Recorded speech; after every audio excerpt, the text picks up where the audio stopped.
You describe Team Canada's hunger for the win. Yeah, I mean we're all passionate hockey players, passionate country obviously about the sport, and we want to win. We want to win every game, so we're going to do everything we can, on the ice and of course in preparation off the ice to get that done. In a whole, what are your expectations towards this tournament? To win a gold medal. I mean that's going to be our expectation every time we play for our country, and we know how hard that is and how well we got to play for that. So it's good to get some practices in, exhibition games in, and kind of prepare and try to build up to those big games at the end of the month, and try to obviously bring home the gold.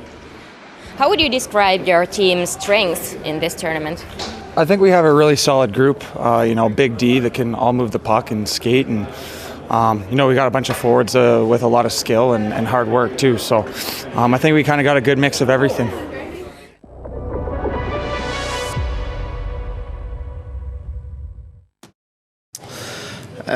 Huge confidence boost. Even though the three teams we played prior to that game is not teams we normally beat, but for some reason when you lose and have a losing streak, it kind of hurts the group a little bit. So the way we played and the win made everyone feel very, very good, and the confidence is back on track again. Canada, on the other hand, is coming off of an overtime win over Austria. They allowed 5 goals in the third period of that game. As a coach going up against Canada today, what did you take away from that game? Well, I would have wished that they won 6-1. I think that would have helped us today. I expect them coming out really tough, hard, and wanted to prove that they are a better team that they played the last period against Austria. With that said, I've only played Canada once and we won. So, and a lot of these players on this team is in the same position as I. So we feel we can beat Canada if we stick to our plan. And with that confidence boost after winning Denmark, I'm pretty excited about today's game. Niin, itseluottamusboostihan tuosta edellisen ottelun voitosta Tanskaa vastaan tuli, ja tappioputki tietysti sattui, vaikka kaikki tappiot tulivatkin kovia joukkoita vastaan, joten se hyvä fiilishän tuollaisesta voitosta tulee sen tappioputken jälkeen. Kanadasta sanoi, että toivoi, että olisivat voittaneet Itävallan siinä kuuluisassa ottelussa 6-1. Nyt he ovat kiukkuisia, kun Itävalta sieltä kampesi tasoihin. Ja muistutti vielä siinä, että Norja voitti Kanadan hänen ainoassa valmentamassaan kohtaamisessa viime kisoissa. Joten Yes, Norwegian. How's the tournament been for you guys so far? I think it's been good. I think anytime you come to these events, you want to learn, you want to grow as a team, and I think they're doing that. We obviously had a little bump in the road our last game when that 6-1 lead evaporated in the third period, but it's things that you can grow from and learn from, and the guys are having a really good time. The building's fantastic. It's packed, and so it's been a great event, and we're looking forward to next week. You guys have some mutual history.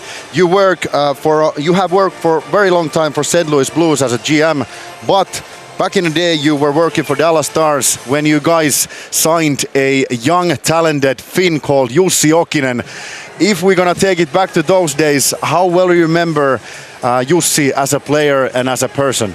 Well, as a person, he was a great person, a great teammate for everyone, and then as a player, honest player, strong, competitive down low, and then obviously the shootout, legendary shootout player.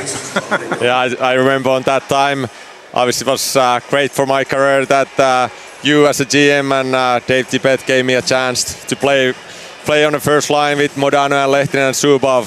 What do you remember on those times? Obviously, it was lockout before that, and salary cap came down, and you gotta have to give a couple of young players a chance. Yeah, well, we were a good team prior to that, and then we wanted to continue being a good team. So having young, talented players like yourself came in allowed us to continue to push for a championship. We never got there, but we had a lot of good teams and a lot of good times. And how about like after that? You were a long time in Dallas. After that, pretty quickly you got a new chance as a GM in St. Louis. What were the things you learned from your first stint as a GM in Dallas? Yeah, there was quite a few things. I think anytime you're the first time doing anything, you're learning, and then there's a lot of those things that I picked up along the way of dealing with players, dealing with coaches, and it really made that transition well. And I enjoyed my time in St. Louis. It's been a great city, and we've had some good teams, and so it's been a lot of fun. So you're going to be a GM for Team Canada on the upcoming Olympics with the NHL players. What do you expect from that tournament at this point?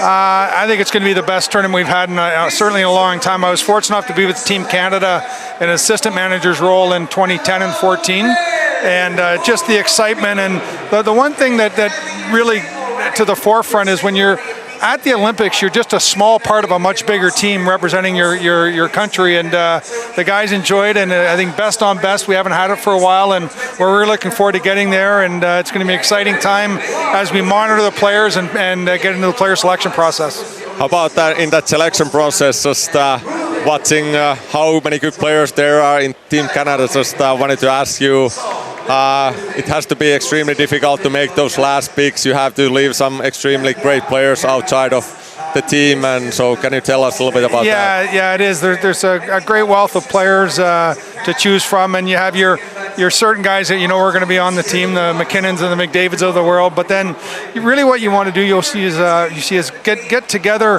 with your coaching staff and make sure that your vision of how the player is going to fit on the team is that of the coaches. You don't really want to have a square peg into a round hole. You want to make sure there's continuity and synergy with your group. So it's a fun process. You put smiles on some people's faces and frowns on others, but that's part of the job. Obviously, before the Olympics, there's going to be this very interesting tournament, Four Nations face-off. What do you think of that now?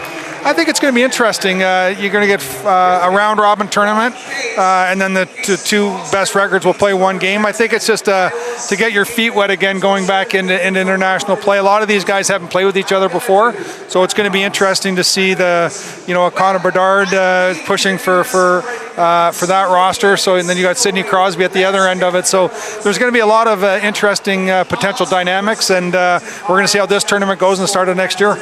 How about your experience playing against Finland in these big tournaments, Olympics and stuff like that? How you do the scouting and stuff like that? What are the biggest things playing against Finland?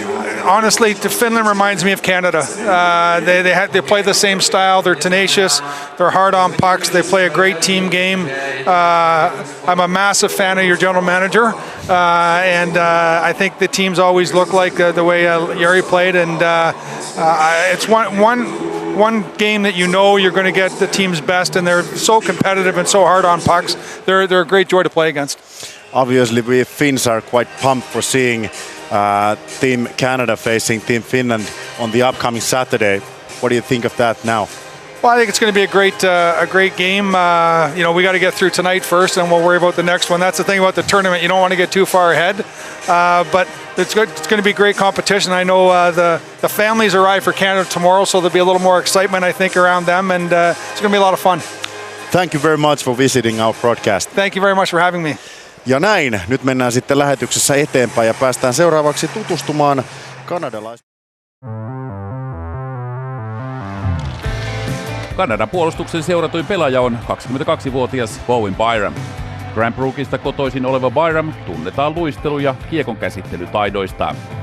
Kiekolliset ratkaisut ovat nopeita, tehokkaita ja useimmiten peliä edistäviä. Nuorukainen ei silti lipsu puolustajan tärkeimmästä velvoitteesta, puolustamisesta. I think I'm a puck-moving defenseman that plays hard on both sides of the puck, and I take pride in playing well defensively, but also chip it in offensively. So, that's what I think I bring to the team. Colorado Avalanche nappasi Byramin varaustilaisuuden 4. pelaajana kesällä 2019. Tilaisuuden pienimmällä numerolla varattu puolustaja hyppäsi VHL-sarjasta NHL:n puolelle vuotta myöhemmin. Hän voitti Stanley Cupin Coloradossa kauden 2021-2022 päätteeksi. Uraa ovat varjostaneet loukkaantumiset ja useat päävammat. Tämän vuoden maaliskuussa Byram siirtyi Buffaloon.